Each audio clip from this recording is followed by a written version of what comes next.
Okey, pelajar selamat sejahtera. So hari ini kita akan teruskan dengan bahagian bab 6 persamaan linear. Hari ini kita akan belajar tentang menyelesaikan masalah. Jadi untuk menyelesaikan masalah, kita perlu menjalankan beberapa step sebelum kita boleh dapatkan nilai yang kita nak cari. Okey, jadi yang pertama, kita perlu kena pastikan pemboleh ubah daripada soalan.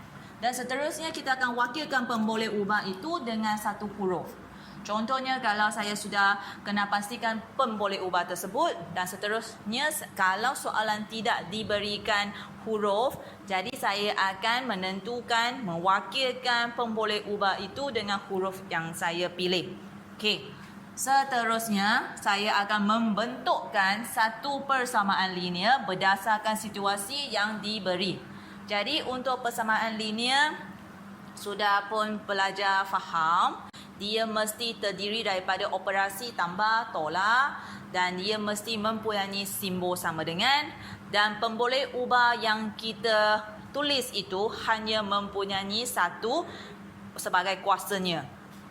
Last kali kita akan menyelesaikan persamaan linear ini dengan mencari nilai pemboleh ubah tersebut. Untuk mencari nilai pemboleh ubah, video yang sebelum itu kita pun sudah bincang 3 cara untuk mendapatkan nilai pemboleh ubah. Antaranya ialah kita buat percubaan, kita masukkan nombor dan kita tambah tolak ikut persamaan. Yang kedua itu kita menggunakan konsep kesamaan, iaitu kita menghapuskan sesetengah nombor dengan menggunakan kata lawan operasinya.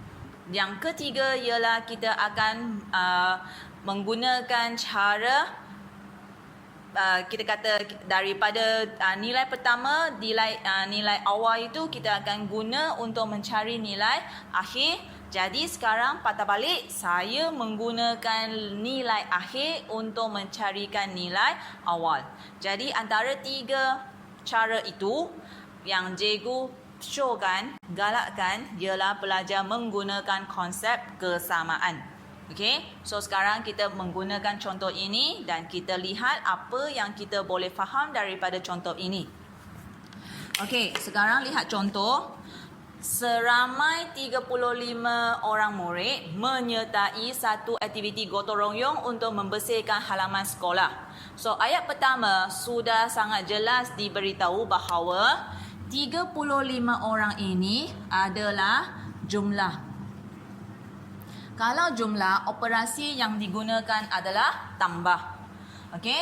Dan bilangan pelajar perempuan yang menyertai aktiviti ini adalah 5 orang kurang daripada bilangan murid lelaki. Jadi berapa orang murid lelaki yang menyertai aktiviti tersebut? Jadi sekarang step pertama ialah kita kena pasti dulu pemboleh ubah. Pemboleh ubah maksudnya kita akan kena pasti daripada ayat yang terakhir, ayat yang tertanya tu.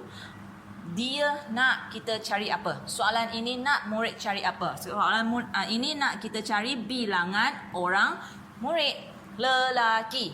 So kita andaikan satu. Okey, kita andaikan bilangan murid lelaki sama dengan X. Okey, so sekarang saya pun sudah wakilkan pemboleh ubah ini dengan satu huruf. Seterusnya, cikgu akan menggunakan gambar raja supaya anda akan lebih faham daripada soalan ini. Okey, kerana langkah seterusnya ialah membentukkan satu persamaan linear. Persamaan linear bukan sahaja kita baca dan kita boleh keluar daripada otak kita. No. Kita perlu faham, analisis, pilih operasi yang sesuai, barulah kita boleh membentukkan satu persamaan linear.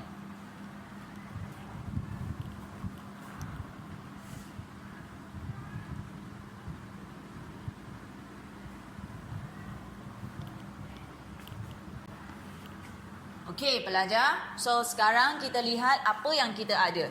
Okey, contohnya sekarang kita andaikan kita ada 2 kumpulan, satu lelaki, satu perempuan.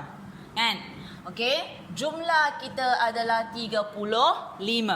Kenapa saya sudah boleh masukkan tambah sama dengan 35? Kerana ini yang soalan yang beritahu saya. Iaitu seramai 35 orang murid masuk dalam aktiviti ini. So, saya guna operasi tambah. Jumlah adalah 35 orang. Dan sini ada kumpulan lelaki dan kumpulan perempuan pun adalah diberitahu daripada soalan. Dan saya pun sudah pastikan dia nak saya cari pemboleh ubah untuk bilangan murid lelaki. Saya gantikan dengan X. So, sini pun saya wakilkan dengan X. Masalah sini ialah macam mana dengan perempuan. Kalau sini saya tak tahu, saya tak boleh nak lengkapkan persamaan linear saya, betul tak? So, saya baca semula apa ciri-ciri khas untuk bilangan murid perempuan.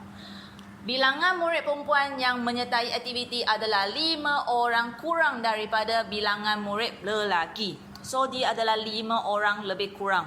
So, maksudnya perempuan lebih ramai ke lelaki lebih ramai? So, sekarang kita tahu perempuan lebih ramai.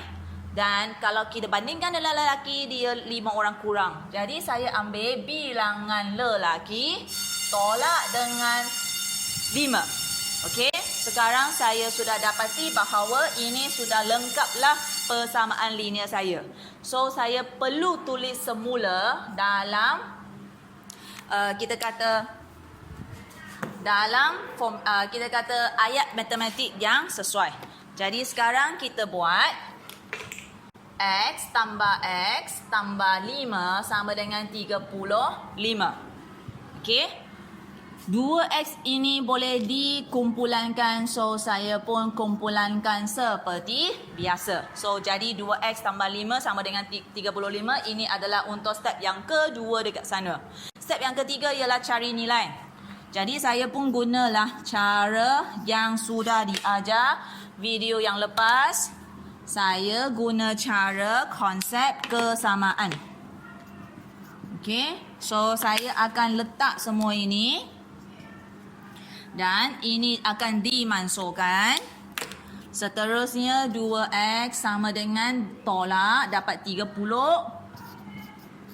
Bahagi 2 kerana saya nak masukkan 2 di sini. X sama dengan 15. So, akhirnya saya boleh dapati bahawa bilangan murid lelaki yang menyertai aktiviti ini adalah 15 orang. So, sampai sini sahaja cikgu jelaskan untuk contoh ini. Dan seterusnya murid-murid perlu berusaha untuk menyelesaikan soalan-soalan yang ada. Okey, sekian, terima kasih. Okey.